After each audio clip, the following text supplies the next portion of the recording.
శాస్త్రములో ఒక 6 పాయింట్లు ఉంటాయని తెలుసుకోండి, 6 సత్యాలు ఉంటాయని తెలుసుకోండి.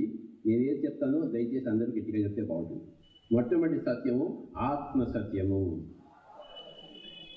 రెండవది పునర్జన్మ సత్యము, మూడవది కర్మ సత్యము, నాలుగవది పురోగమన సత్యము, ఐదవది యోగ సత్యము, ఆరవది అనేక సత్యము.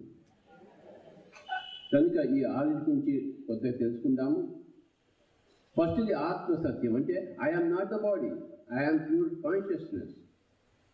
అండర్స్టాండ్? నేను శరీరమే కాదు, I'm not this body, I'm ఆత్మ.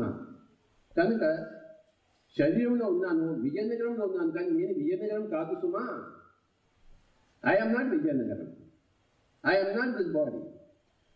విజయనగరంకి వచ్చాను, 2 రోజులు ఉంటున్నాను, రేపు పొద్దున్నే బయలుదేరి వెళ్ళిపోతాను, విశాఖపట్నం వెళ్తాను, ఆనక మండపేట వెళ్తాను, హైదరాబాద్ వెళ్తాను. ఏది నా ఊరు? ఎక్కడ నా నిలయము? ఎక్కడ మన నిలయం లేదు. ఇది ఆత్మసత్యం. రెండవది పునర్జన్మ సత్యం. మనం ఎన్నో జన్మలు ఎత్తుకున్నాం. ఇందాక నిన్న స్వామీజీ చెప్పారు, బహునాం జన్మనాం అంటే ఎన్నో జన్మల తర్వాత మనకి సత్య ప్రవేశం చేస్తాము, ఆధ్యాత్మికతలో వస్తాము. ఎన్నో జన్మలు ఎత్తున్నాం, రకరకాల జన్మలు. మానవ జన్మలు సుమారు 400 ఉంటాయి. అప్పుడే వాడు సరస్వతీ దేవి అవుతాడు.